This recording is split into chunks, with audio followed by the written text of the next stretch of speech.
ঠেলাগাড়ি ঠেলে রাস্তায় রাস্তায় ভিক্ষা করে জীবনযাপন করছেন ৭০ বছর বয়সী এই বৃদ্ধা। ঢাকা বিশ্ববিদ্যালয় এলাকায় গেলে বিভিন্ন সড়কে চোখে পড়বে এই ভিক্ষুক নারীকে। থাকার কোনো জায়গা নেই বলে রাস্তায় হয়েছে তার ঠিকানা। বাড়ি নাই, ঘর নাই, তার বহুদিন ধরে মানে কথা তো বলতে পারে না। নেই কোনো আত্মীয় স্বজন কিংবা বাড়িঘর। দুর্ঘটনায় পায়ের আঙুল হারানোর পর থেকে ঠিকমতো হাঁটতেও পারেন না তিনি, ঠিকমতো বলতে পারেন না কথাও।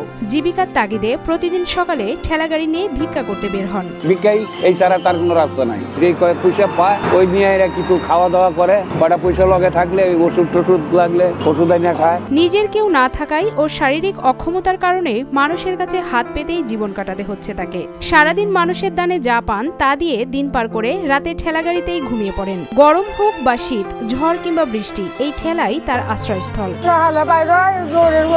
প্রায় ১৫ থেকে ২০ বছর থেকে এভাবেই অসহায় জীবন পার করছেন এই বৃদ্ধা। আমি তাই প্রায় না এলো ১৫-২০ বছর ধরে। ৫-৬ বছর আগে রাস্তায় ঘুমিয়ে থাকার সময় একটি দুর্ঘটনায় পায়ের ৩টি আঙুল হারান তিনি। ঘুমের মধ্যে একটি সিমেন্টবাহী গাড়ি তার পায়ের উপর দিয়ে উঠে যায়। ফুটের উপরে সিমেন্টের গাড়ির পায়ে উঠতে গেছে।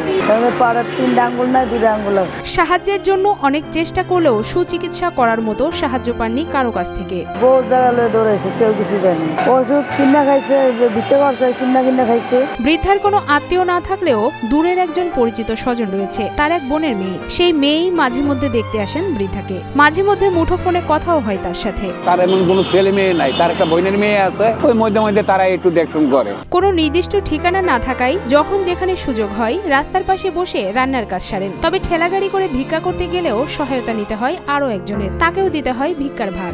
এর মতন মা নাই, বাপ নাই, কেউই নেই তার।